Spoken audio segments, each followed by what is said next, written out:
What's going on, guys? My name is Mr. Hurricane, and today, perhaps the biggest news of the offseason so far has been made with the Minnesota Vikings reportedly trading Percy Harvin to the Seattle Seahawks for 3 picks.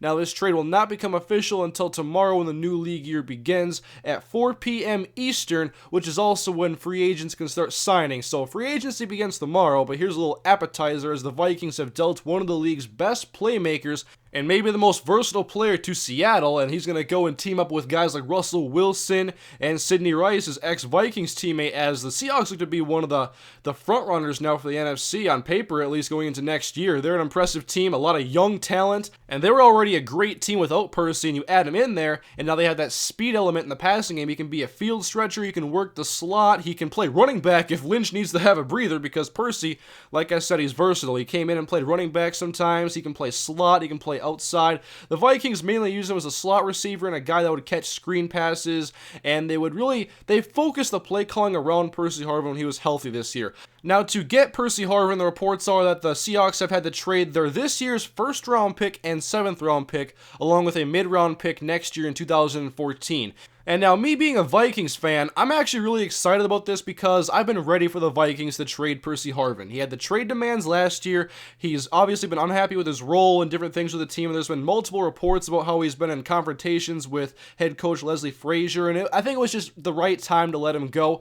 The only thing I thought that would stop the Vikings from trading him were that they wouldn't get a fair trade offer and they wouldn't just want to give him for scrap. But what I think happened is you have teams like Seattle, maybe San Francisco, maybe New England, and there's a good chance all 3 of those teams wanted Percy, and so the price gets driven up, and the Vikings get a very good deal for Percy Harvin, a guy who's known for being injury-prone, and I don't want to say a diva receiver, but Percy Harvin, he has his risks, and obviously Seattle has to pay him number 1 receiver money. He wants like around $10 to $12 million a year, and they already have a guy, Sidney Rice, who's already getting paid a hefty amount, whom they already got from Minnesota, by the way, and so they have to pay Percy Harvin, and they also have to keep him healthy. I mean, Percy missed 7 games last year, not including the postseason, because of an ankle injury he suffered in Seattle, the last game he actually played in.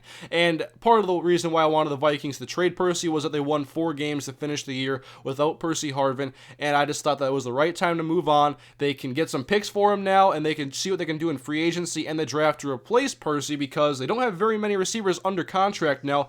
After tomorrow, they're going to have Steven Burton, Jarius Wright, and Chris Summers, who was a practice squad guy last year. So the Vikings are going to be busy in the draft and free agency to replace Percy Harvin and to completely retool this passing game. And so if Percy is healthy and can contribute for the Seahawks, I think it's a win-win deal for both teams, but there's also the risks that come with Percy Harvin, and we'll see how it pays off for Seattle. The Vikings do play Seattle on the road again this year. Obviously, their opponents are already released, and the Vikings will play against Percy Harvin, and perhaps tomorrow the trade will become official. So let me know, guys, in the comment section, what do you think about Percy Harvin going to Seattle?